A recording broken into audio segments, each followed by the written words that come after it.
আসসালামু আলাইকুম। কোরআন উইকলি আমি আপনাদের সাথে একটা আয়াত শেয়ার করব এবং এটির সূক্ষ্মদর্শিতা নিয়ে আলোচনা করব, যেটি কোরআনের 17তম সূরা বনী ইসরাঈলের 32 নম্বর আয়াত।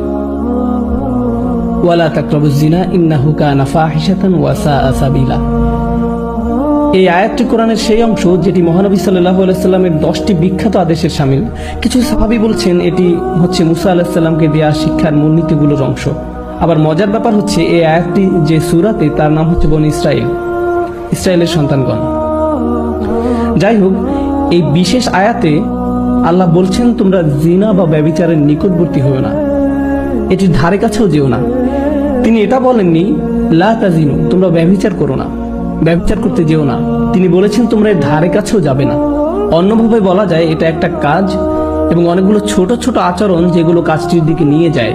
কাজটির একটি পরিধি আছে যা চারপাশে ঘুরতে থাকে এবং আপনি কাজটির ধারে কাছেও যেতে পারবেন না।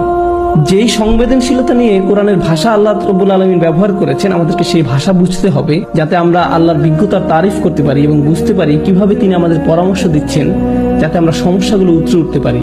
আল্লাহ আযজা ওয়া জাল্লা আমাদেরকে বলছেন কিছু কাজ আছে যা করা হারাম নয়। আপনি এই কাজগুলোর দিকে আঙুল উঠিয়ে বলতে পারবেন না যে এই কাজগুলো করা ভুল, কিন্তু যখন আপনি এইসব কাজে যুক্ত হয়ে পড়বেন তখন মহাকর্ষীয় ক্ষেত্রে একটা টান অনুভব করবেন, যেটা আস্তে আস্তে একটু একটু করে আপনাকে অবশেষে হারাম কাজের দিকে টেনে নিয়ে যাবে এবং অবশেষে কাজটা আপনাকে দিয়ে করাবে। আপনারা জানেন শয়তানের বিষয়ে আমরা একটা জিনিস জানি। আমি লক্ষ্য করেছি যে শয়তান অত্যন্ত দূরদর্শিতা সম্পন্ন। সে একবারে আপনাকে ধরে না, সে আপনার কাছে আসবে এবং আস্তে করে একটু একটু একটু একটু করে আপনাকে পথভ্রষ্ট করবে, যতক্ষণ না পর্যন্ত আপনার চরিত্র নষ্ট করতে পারে। শয়তান আপনার কাছে একবার এসে আপনাকে দিয়ে খারাপ কিছু করাতে পারে না। আপনারা জানেন আদম আলাইহিস সালামের এবং হাওয়া আলাইহিস সালামের গল্পেও, ইনশাআল্লাহ আমরা যখন সেই গল্পে যাব ওই গল্প থেকে কোরআনের জ্ঞান সম্পন্নতা সম্পর্কে আমরা জানবো। যেভাবে শয়তান অগ্রসর হয়েছিল সূরাতুল আরাফে এটি বলা হয়েছে, শয়তান অবিরাম ভাবে সেটা একবারে করেনি। ধরুন শয়তান আসলো এবং বলল, হেই দেখো গাছটা কি চমৎকার, তাই না? এরপর সে চলে গেল। না না না না, সে এমনটা করেনি। সে চরমভাবে নিরন্তর ছিল। সে একটু একটু করে পথভ্রষ্ট করেছিল এবং তাদের মনের মধ্যে এমন এক ধারণা গেঁথে দিয়েছিল যতক্ষণ না তারা মনে করেছিল এটা তাদেরই অভিপ্রায়। আপনারা জানেন, এবং যখন মানুষ শয়তানের কথা শুনতে শুরু করে, এটি একই সূরাতে আল্লাহ বলছেন ইন্না ইবাদি লাইসা লাকা আলাইহিম সুলতান, আমার বান্দাদের উপর তাদের মানে শয়তানের কোনো কর্তৃত্বই থাকবে না। অন্যভাবে বলা যায় যেসব লোক সত্যিকার ভাবে আল্লাহর কাছে আত্মসমর্পণ করে তাদের উপর শয়তানের কোনো কর্তৃত্ব থাকে না। কিন্তু যারা আশ-শায়তানু ইয়াউদুকুম ফাকরাউ ইয়ামুরুকুম বিল ফাহশা, সূরাতুল বাকারা, শয়তান আপনাকে আদেশ করবে বেলাল্লাপনা করার জন্য। অন্যভাবে বলা যায় যখন আপনি শয়তানের কথা একটু শুনবেন, আপনি তাকে একটু শক্তি দিচ্ছেন। আপনি তার কথা আরেকটু ভালোভাবে শুনবেন, তো আপনি তাকে আরেকটু বেশি শক্তি দিবেন। আর আপনি যখন তার কথা অবিরাম ভাবে শুনতেই থাকবেন, একসময় সে আপনাকে আদেশ করবে। আপনি নিজেকে এমন ভাবে বলবেন যে আমি আমার নিজেকে সাহায্য করতে পারছি না, আমি এটা জানিও না, আমি জানি না কি করে আমি কম্পিউটার বন্ধ করব, আমি জানি না কিভাবে প্রতি রাতে এটা হয়ে যায়, আমি জানি না কিভাবে আমি ওইখানে ওই চ্যাটগুলো করি, আতঙ্ককর ওয়েবসাইটগুলো লগ ইন করি, আমি এইসব কেন করছি, লিফটে অথবা যখন আমি রাস্তা হেঁটে যাই কেন আমার চোখ আমি নামিয়ে রাখতে পারি না, আমি নিজেকে সাহায্য করতে পারছি না, আমি জানি না কি করা উচিত। আর আপনি জানেন শয়তান আঁকড়ে ধরে, বেশ শক্তভাবে আঁকড়ে ধরে, বদ অভ্যাসযুক্ত চক্রের মধ্যে আপনাকে টেনে নিয়ে যাবে। আমরা বলতে পারি এটা আস্তে আস্তে খারাপ, আরো খারাপ, আরো খারাপ এবং অধিকতর খারাপের দিকে টেনে নিয়ে যায়। আপনি যদি এটা স্বীকার না করেন তাহলে এটা অধিকতর খারাপের দিকে যায়, আর এটা আপনার আত্মা একদম ধ্বংস করে দেয়। আল্লাহর সাথে আপনার সম্পর্ক নির্ভর করে আপনার অন্তর কতটা পরিষ্কার তার উপর। যতবার আপনি অশ্লীলতায় উদ্ভাসিত হন, আপনার অন্তরের উপর আরো ময়লা, আরো অন্ধকার, আরো আবরণ ঢালতে থাকে এবং ঢালতেই থাকে, যতক্ষণ পর্যন্ত না আপনি আল্লাহর কথা শুনবেন কিন্তু আপনার চোখে এক ফোঁটা পানিও আসবে না। এটা আসবে না কারণ আপনার হৃদয় এতই কঠিনে পরিণত হয়েছে যে আপনি যত অনাবৃত অবস্থা দেখেছেন, যত পাপ করেছেন চোখ দিয়ে সব সময়, আর আপনি এটার গুরুত্বও দিচ্ছেন না। আপনারা জানেন একটা সুন্দর হৃদয় যন্ত্রণাগ্রস্ত হয় যখন অসমীচীন কিছু একটা দেখে যা আল্লাহর নির্দেশের সাথে শামিল নয়। এটা আকর্ষিত হয় না, বরং যন্ত্রণাগ্রস্ত হয়। অবিলম্বে তার বিবেক চাঙ্গা হয়ে ওঠে, অস্থিরতা বন্ধ হয়ে যায়। যখন আপনার এরকম হৃদয় থাকবে, এরকম অবস্থায় যাবেন, আপনি নিজেকে নিয়ন্ত্রণ করতে পারবেন। এগুলোর মধ্যে ভালো কিছুই খুঁজে পাবেন না, আপনার এমন কোনো অনুভূতিই হবে না। আপনার এই অনুভূতিও হবে না যে এটা ভুল। যেটা হবে, আপনি কোনো বোনের দিকে তাকানোর আগে তার আশেপাশে দেখবেন যে অন্য কেউ তাকে দেখছে কিনা, এবং তারপর আপনি ভালো দৃষ্টি নিয়ে তাকাবেন। দেখবেন যে আল্লাহর ভয় একদমই নেই। একমাত্র যে ভয়টা আছে সেটি হলো পাপের ভয়। পাপ ছাড়া আর কোনো ভয়ই নেই। কি ভীষণ অতিমানবিক অবস্থা এটি। আল্লাহ বলছেন ইয়ালামু খাইনাতাল আয়ুন ওয়া মা তুখফিস সুদূর, তিনি জানেন চুরি করে তাকানো, একটু এদিক সেদিক তাকানো, তিনি এটা জানেন। আপনার একটু চাহনি, আপনার তাকানোর মানে কি, এবং তিনি জানেন আমাদের বক্ষস্থল কি লুকিয়ে রাখে। আপনারা কি জানেন আমি এই বিশেষ আয়াতটি কেন আলোচনা করছি? তোমরা জিনার নিকটবর্তী হইও না, ইন্নাহু কানা ফাহিশাতান। এটা সবসময় একটা অস্থিরতা, বেলেল্লাপনা, অশ্লীল কাজ। ওয়া সাআ সাবিলা, একটা ভয়ঙ্কর পথ। আল্লাহ এটাকে একটা পথ হিসাবে বর্ণনা করছেন।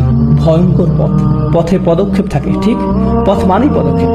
আপনাকে শনাক্ত করতে হবে আপনি কোন পদক্ষেপ নিচ্ছেন। এই পদক্ষেপ নিতে আপনাকে কি করতে হচ্ছে?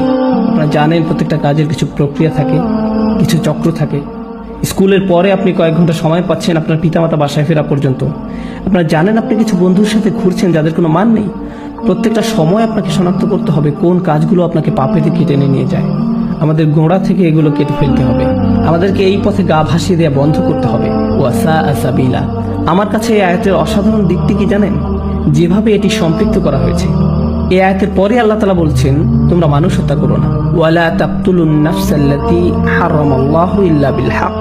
তোমরা নির্দোষ মানুষকে হত্যা করো না। আল্লাহ জিনাকে প্রথম অপরাধ হিসাবে উল্লেখ করেছেন এবং হত্যাকে দ্বিতীয় অপরাধ হিসেবে। আপনি কি চিন্তা করতে পারছেন? আপনি মনে করেন হত্যা অনেক বড় অপরাধ, ঠিক? কিন্তু আল্লাহ বলছেন যখন আপনি অন্য মানুষের মর্যাদা লঙ্ঘন করবেন, এটি হচ্ছে ফাহশা।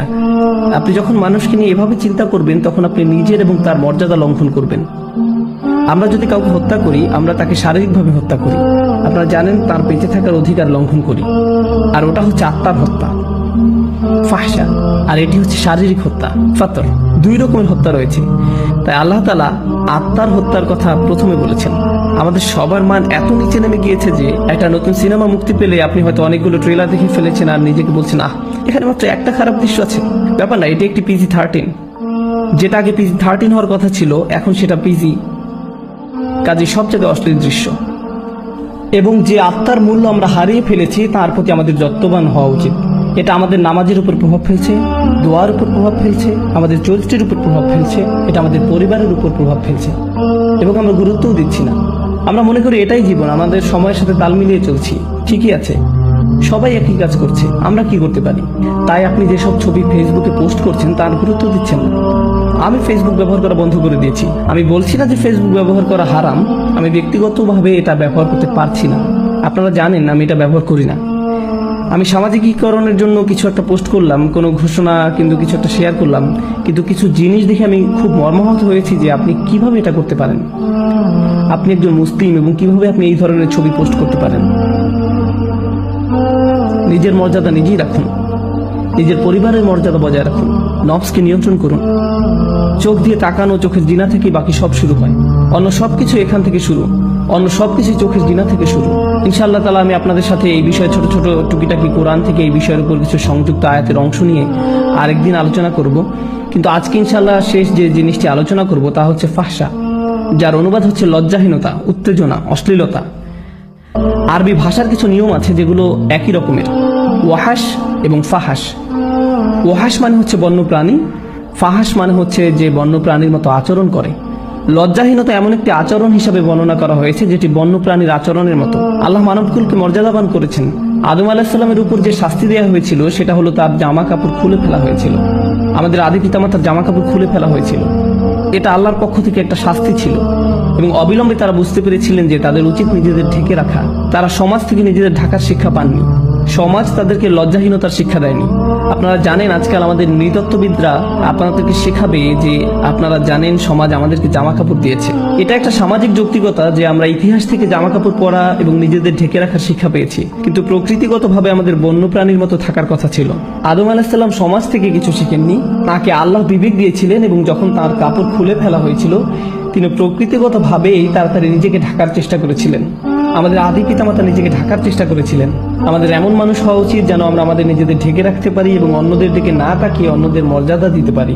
যদিও তারা নিজেদের মর্যাদা নিজেরা রাখতে না পারে, তবু আমাদেরকেই তাদের মর্যাদা দেওয়া উচিত, কারণ ওরাও আল্লাহর সৃষ্টি। এবং আমাদের নিজেদের প্রতি সম্মিলিতভাবে মানবকুলের প্রতি বেশি সম্মান বোধ থাকতে হবে, তাদের দিকে না তাকিয়ে যেভাবে এক বন্যপ্রাণী অন্য প্রাণীর দিকে তাকায়। আল্লাহ আযজা ওয়া জাল্লা আমাদের আধ্যাত্মিকতা বৃদ্ধি করে দিন। চলতি আত্মিক সমস্যা যা আমাদেরকে চোখ নিচে নামিয়ে রাখতে দেয় না তা থেকে সুস্থ রাখুন, এবং আল্লাহ আমাদেরকে অসৎ সঙ্গ, ওই অবস্থা, ওই সব কাজে সম্পৃক্ততা যেগুলো আমাদেরকে ভয়ঙ্কর পথের দিকে টেনে নিয়ে যায় তা থেকে বিরত রাখুন। আল্লাহ আযজা ওয়া জাল্লা আমাদের শুদ্ধ সুস্থ আধ্যাত্মিক জীবনের পথ পরিষ্কার করে দেন। এবং সহজ করে দিন। বারাকাল্লাহু লি ওয়া লাকুম। আসসালাম।